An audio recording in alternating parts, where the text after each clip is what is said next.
Fabulous aircraft.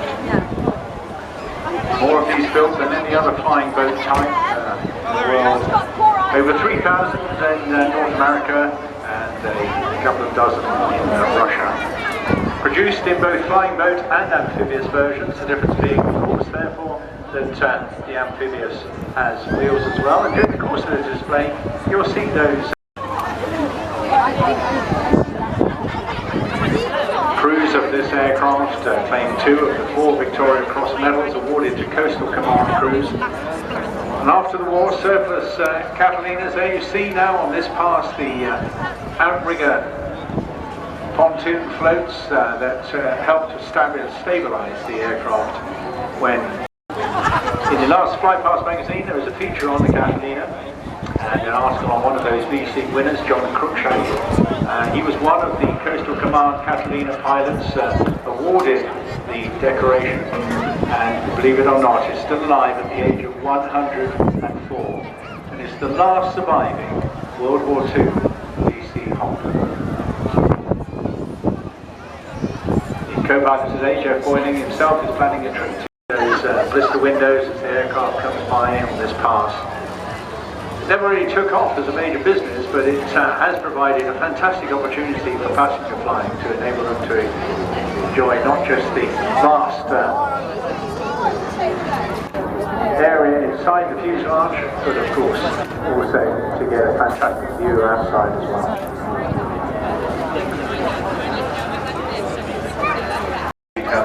So a unique photographic opportunity for enthusiasts.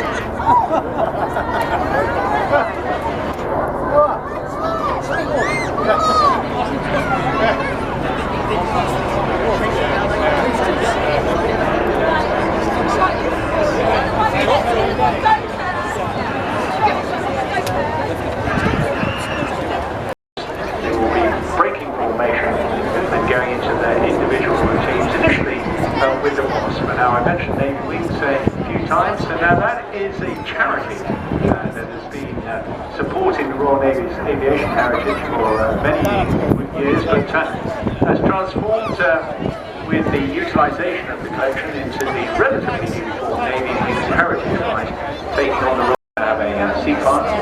What you'll see today, since of course Harvard, you'll see an example of that a little later in the show.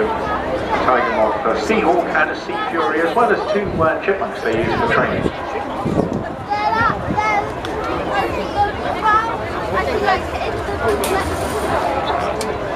The WASP, however, very much a workhorse of the decks and the campaigns of many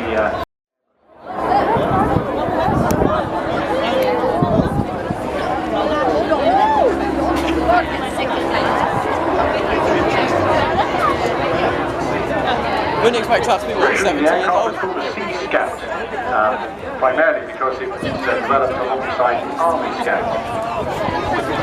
To maritime aircraft to allow them to be manoeuvred around the deck of a ship. So again, it's not Tim today, it's Steve Daniels, another familiar name in Royal Navy aviation. And alongside him would be an air crewman who assists with whatever the mission happens to be. If it of course involves engagement with enemy combat, then of course he would act as the missile aimer or gunner.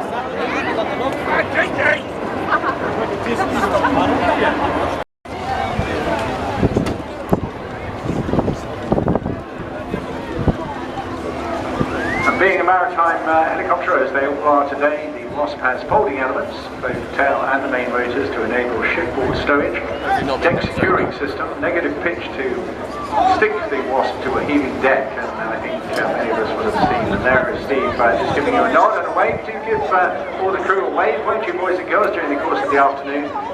They can't hear the zone stretching way out to the left and right. And I'd just like to thank you all for your cooperation. You see Mark now showing off the Stinton, very colourful aircraft. You can hear the roar of that wonderful Lycoming R680. Going straight into a figure of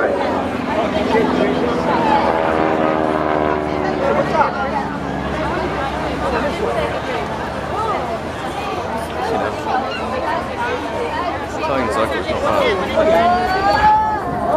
The aircraft served fairly extensively right through until 1946, mainly in the roles described, and retired to the USA after the war, and eventually all became civil registered aircraft as well back at Yeovil.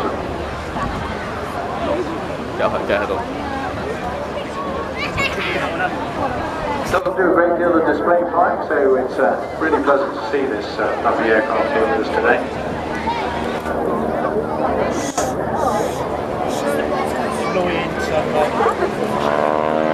Demonstrating a very, very slow speed, handling characteristics, almost hovering there, particularly just leaning into the wind.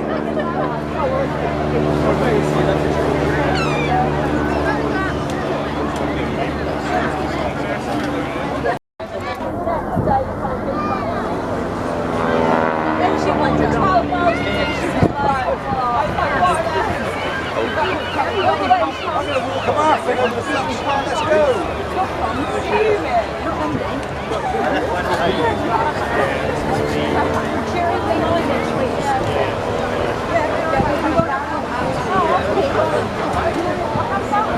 So I just hear Mark there calling up. This is Mark Hartz. You see him wing waggling. You know what to do, boys and girls. Give him a big wave, would you?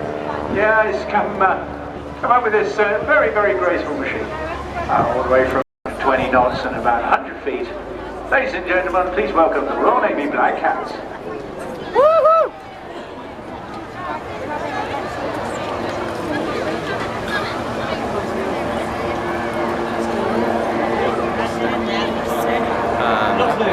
Designation of the aircraft is actually an Augusta Western 159 Wildcat combat helicopter. Basically the latest generation with cutting-edge sensors and mission equipment.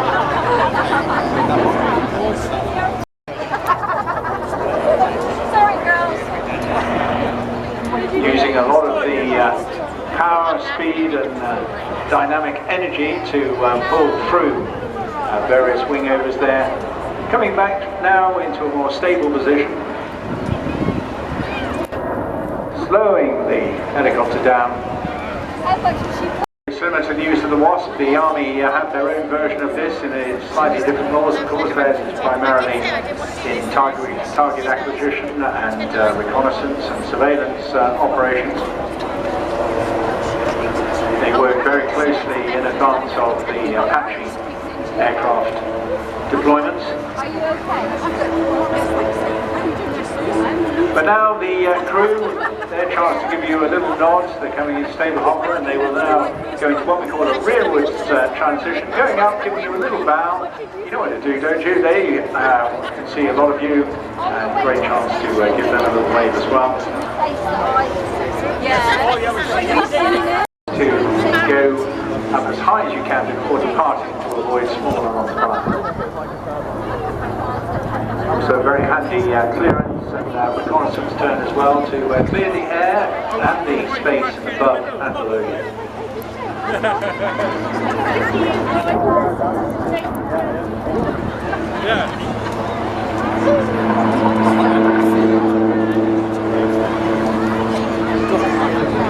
The Black Cat Squadron is, the parent squadron is 825, Naval Air Squadron. They're part of the Wildcat Maritime Force and they're responsible for training. I hope you've enjoyed it. So boys and girls, do give them a wave as they fly off and get ready to fight another day. From Navy Wings.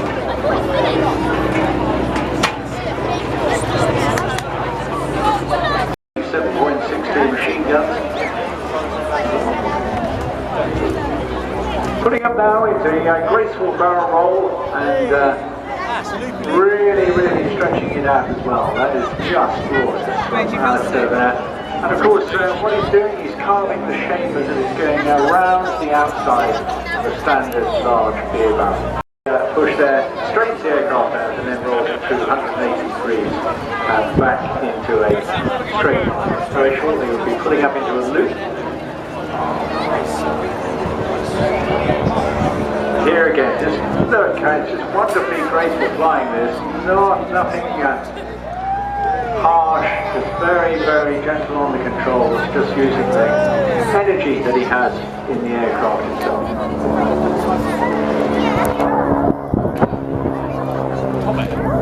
Used now primarily to train en route to larger engine warbirds.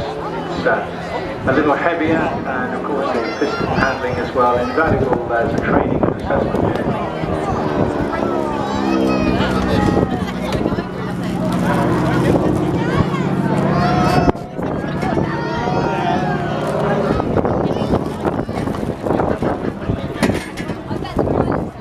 In 1954, used initially to train New South pilots, part of the West, or rather the Air Force in West Germany, as part of the NATO. In the hands today of Michael Maverick Smith, a well-known name in helicopter aviation himself, and passed through a Royal Navy pilot, and then went into commercial, and predominantly spent a lot of time in commercial film opportunities as well. Had the most remarkable career, primarily designed for performing anti-submarine warfare. Sea King was variant was also adopted by Westerns as a troop transport known as the Commander.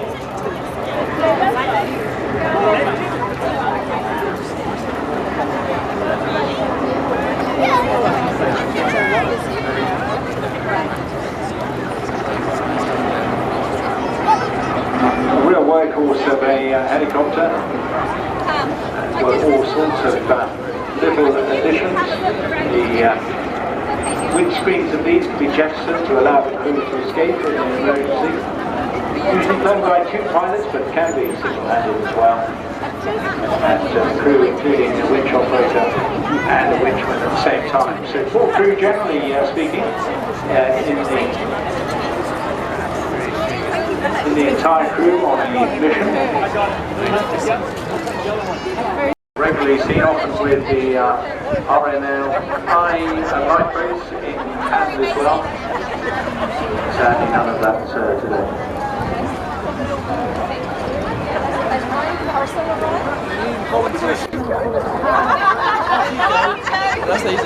They provided a wide range of services in both the Navy and the Royal Air Force, as well as war.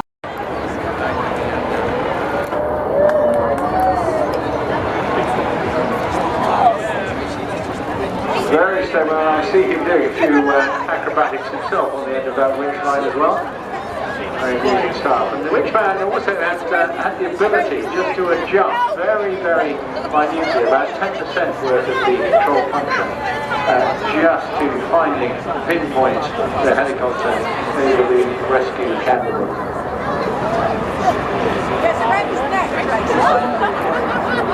Really good to see this back. Brilliant stuff. Forming a series of S-turns now, just to get the adrenaline back up again. Cheers, Chris. Get the speed going. Operating right about 18 knots now, about 100 feet. And towards the end of this row, a little bit of a surprise, I hope, coming our way for them. Wing wave?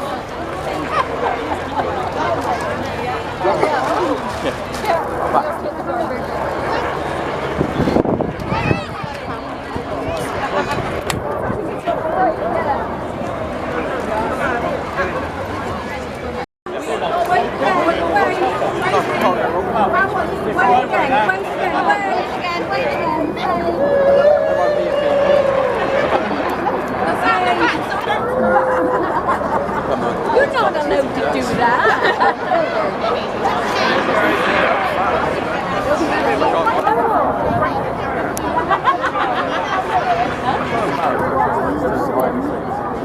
The sound of the Fury taking it to the skies.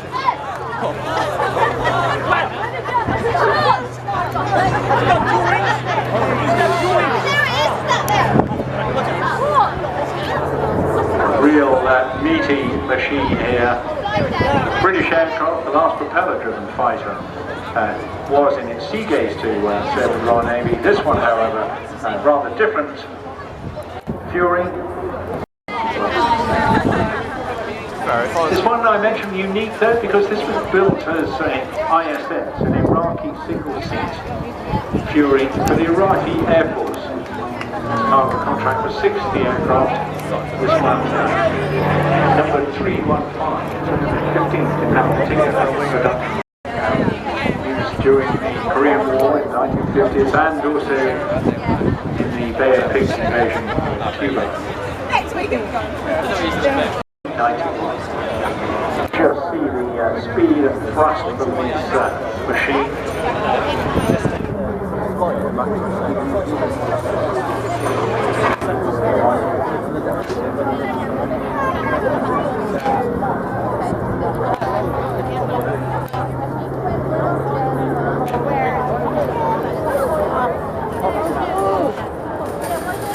Having been shipped back to the UK in 91, it passed into the ownership of John Bradshaw Water. Stayed there for around 10, 20 years.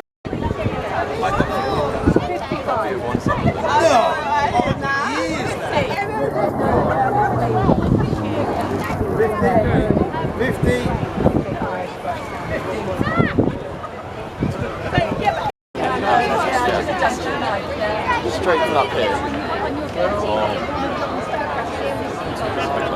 Coming out of the Walker factory, its design and success is rightly linked with the famous designer Sidney Cannon. I wish I had telescopic eyes.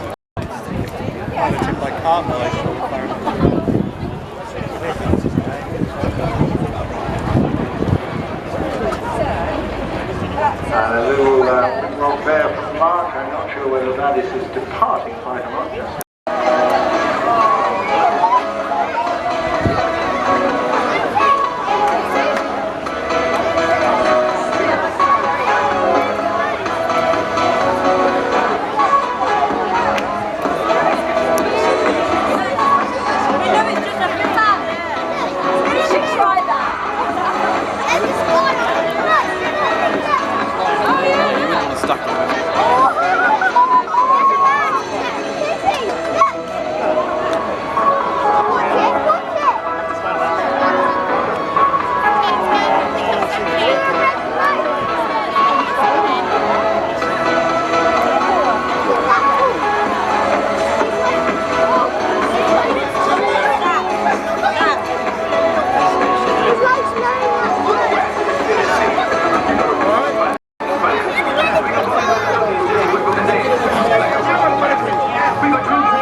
twice, double.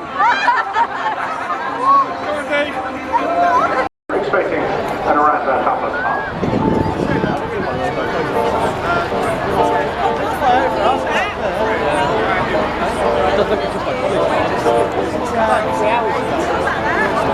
Here he is, please welcome Turbo, the Typhoon. Many 9G turns, so remember that is 9 times your body weight.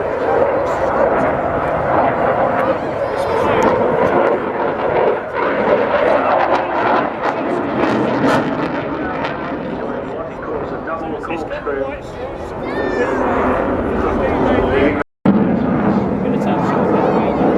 Good look at you from the other side. And sporting now this wonderful D-Day 80th paint scheme. Seen in the skies on D-Day. Now in a otherwise he'll get supersonic. Here we go.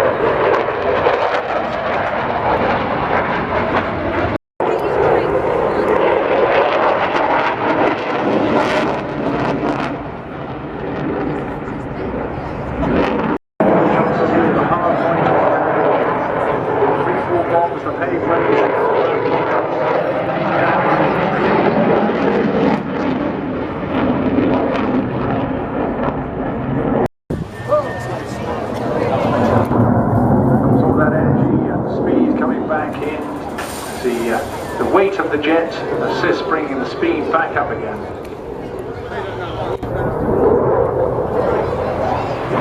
Putting up now.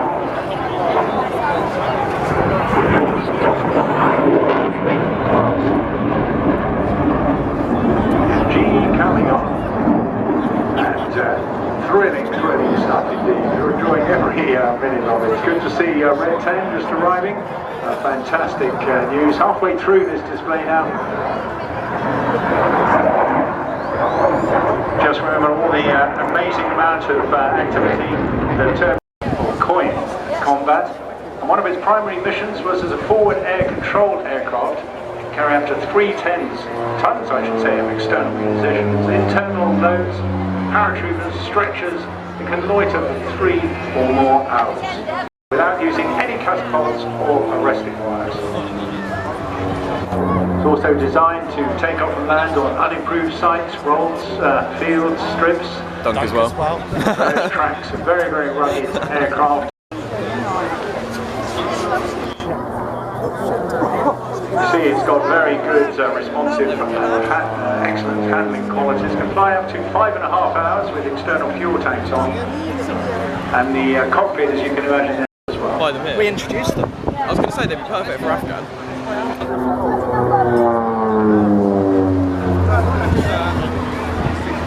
A little bit of orders for new Broncos, Germany, Thailand, Venezuela and Indonesia, this one being an ex-German aircraft. Really? They're a lovely topside pass. What's that tank on the Later examples.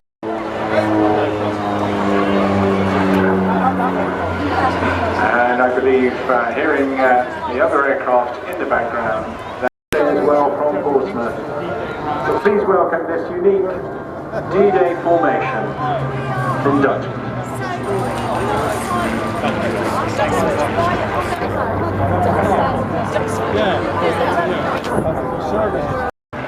The thing is, they wouldn't have practiced.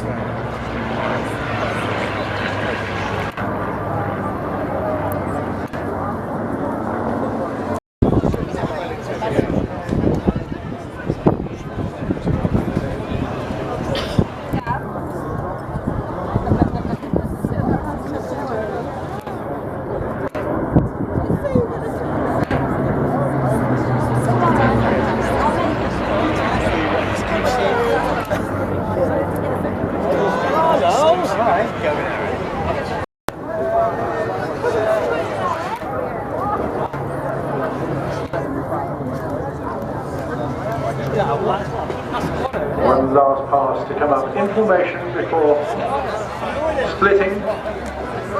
There the Lennon pulls up.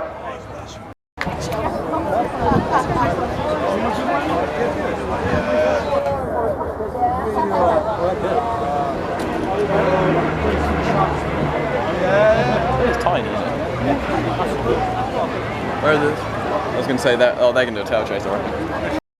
Live today, also manned with probably the greatest number of Spitfire hours under his belt as well. A fully licensed engineer as well as a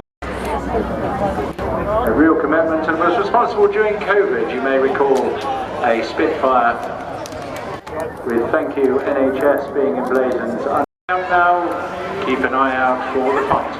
Well done, John. Really, really wonderful to see this aircraft gracing us. John Dodd and Martin O'Brill bringing in two of the classic and probably most famous, most effective fighters of the Second World War.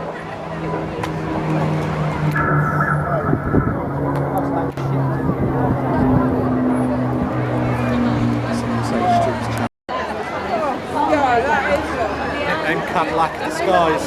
It was, I mean, yeah. I love Mustangs. Yeah.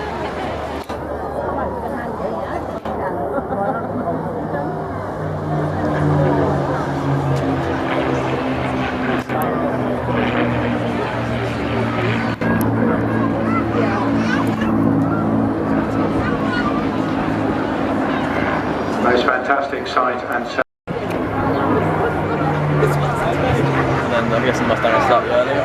No, it's something roughly the same. Now the fighters braking as they pull out to sea.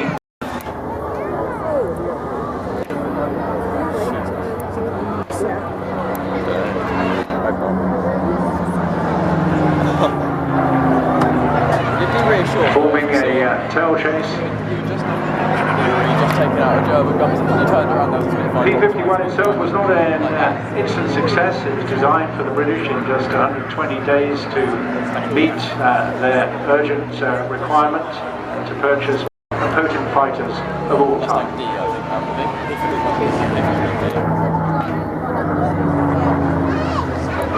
Is there certain faults they have to, or is it going? No, it's to do with the sound going over the canvas and the aerotrains. Height, range, load carrying and firepower, and doubled the power of its engines as well. Making up with the incredible Mark 19 Griffin engine. Hurricane as well, the part it played in the earlier part of the world. Now we're concentrating on the D-Day dogfighting. Protection is absolutely essential. There's literally swarms and swarms of reserves and backups after the initial wave of Operation Overlord had hit the beaches in the early morning of June the 6th. A scene that will be commemorated next week on the 5th of June, Wednesday in Portsmouth. In the Mark 11 Spitfire with a classic victory roll.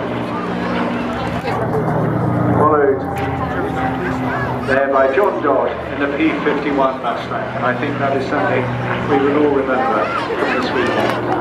Magnificent display. Here he is coming with his traditional start on his side. Please welcome Richard Goodwin in the extraordinary jet pits.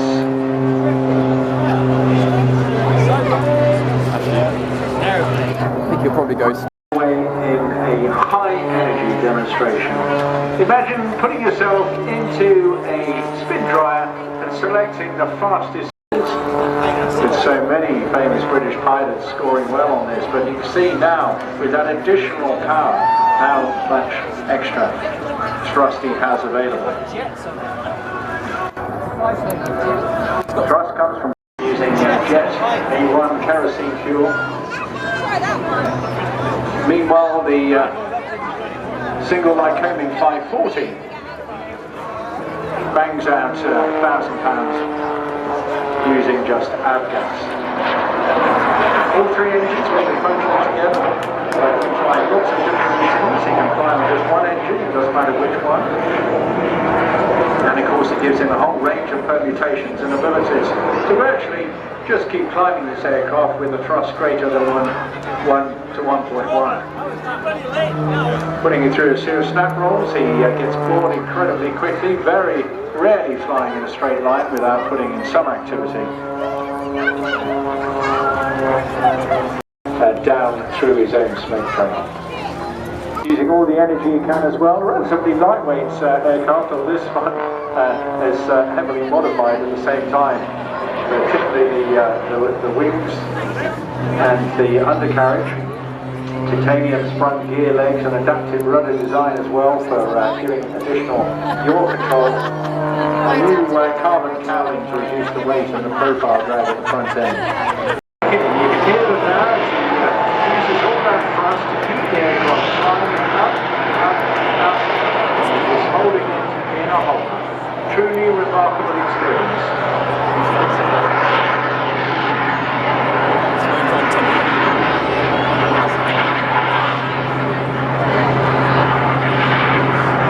Who'd have thought we've seen a relatively historic design biplane hovering in mid-air. Quite remarkable. We've been trying to do that for years. You may recall he used to demonstrate his aircraft here using his red and white aircraft G-Whiz with the Union Jack top-coated wings. Chasing cars down runways or doing ribbon cuts between air balloons.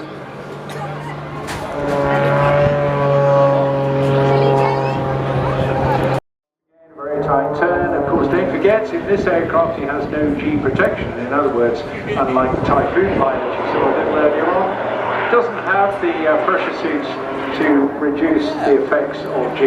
So this is something you have to work really hard and train for. And not the easiest to do, concentrate, but I have to say, really comfortable for Richard. You need to get up and do this a couple of times a week to stay absolutely fit and current.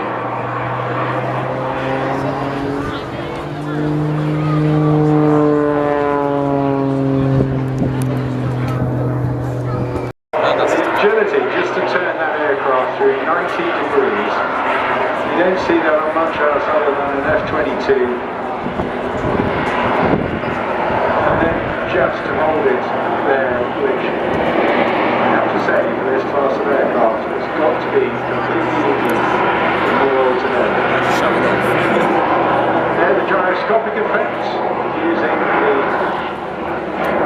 propeller. We're not using it, but that's what happens. You just hold the aircraft there.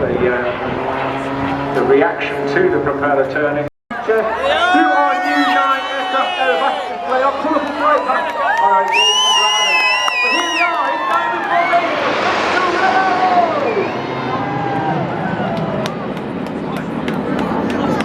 Team arrived in our world famous Diamond 9 training, our famous red, white and blue. We have 3 types of show, full, flat and rolling, and the red one is pulling up. And the team are staying in 9, moving into 9 Arrow for the full show. They arrive at approximately 400 miles per hour and reach a height of over 5,500 feet before the top of the loop. And as they make their way down, you can see they've now transitioned from our Diamond 9 into 9 Arrow. Chris McCann, known as Creamy.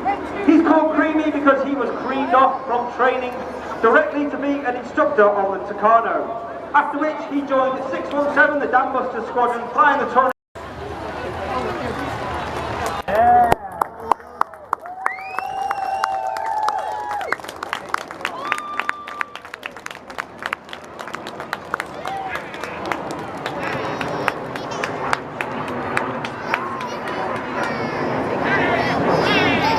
Tribute to a wonderful human being and a great friend of all of us.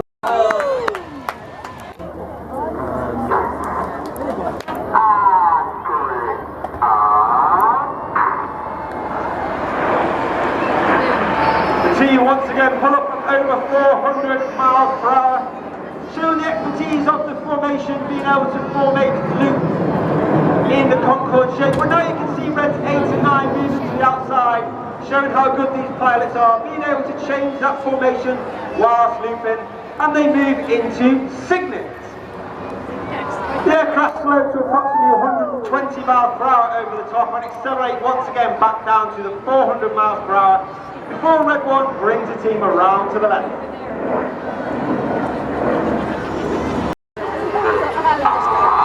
Yeah, go Chevron! Oh, here we go.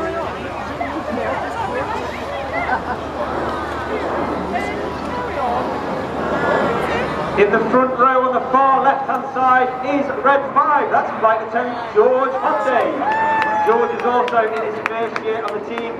He's a former Typhoon pilot. He flew the 11th squad. Reds 8 and 9 roll red smoke around the rest formation as Red 1 brings them in. A little bit left from the red, white and blue come on at the front section.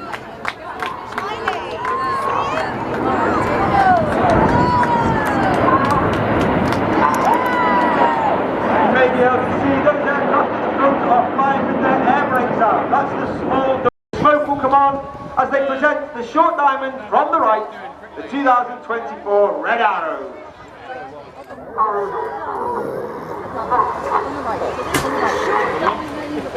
As we come to the end of the first half, we start the second half where you'll see the more high-paced George Opping's dynamic flying. But right now is a manoeuvre not seen for over 20 years. It's the 5-4 split. Not the 5-4. You now have to right Reds 1 to 5. They are now known as Enid, named after Enid Blyton's famous 5 from the children's books. And off to the left you have Reds 6, 7, 8 and 9. They are named Hannah, named after squad leader Ray Hannah, one of the first members of the Red Arrows, the only leader to lead the team for 4 years. He took the team from a 7 to a 9 and he also formed our trademark Diamond 9 formation. Hannah from the left, Enid from the right. It's the 5-4 pass.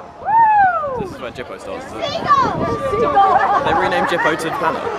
Here we go! Oh, look at this!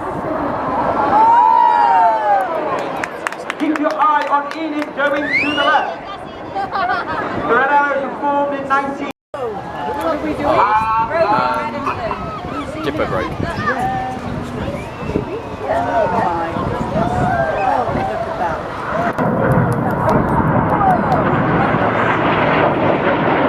Going off to the left, we have Red 7 and 8, and off to the right is Red. Oh, wow! That's not 100.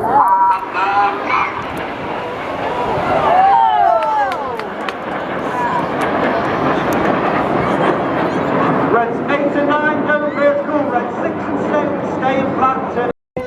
Blue smoke comes on for the Goose.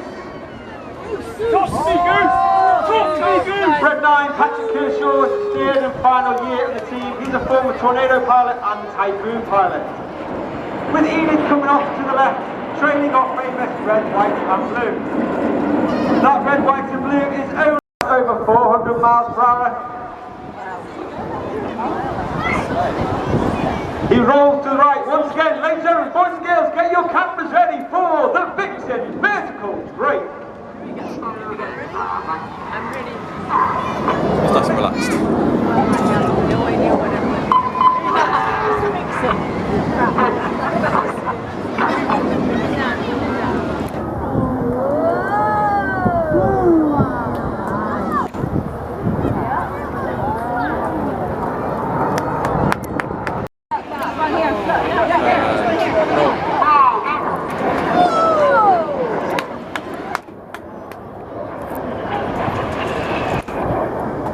A snake-like smoke trail in the sky.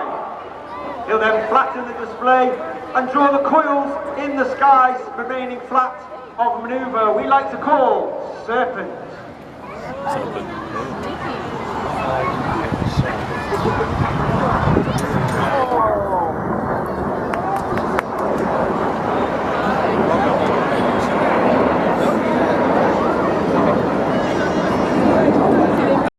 He's now rolling inverted and he's doing an inverted barrel roll. All the blood rushing to his head and he's working his hardest to remain conscious in that aeroplane while all the other aircraft are performing that barrel roll with him.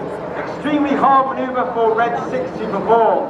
And it's finished off by Reds 8 and 9 before a roll back into position. Drawing something special in the sky in behalf of our 60th anniversary. To those at Show Centre, this is the anniversary break.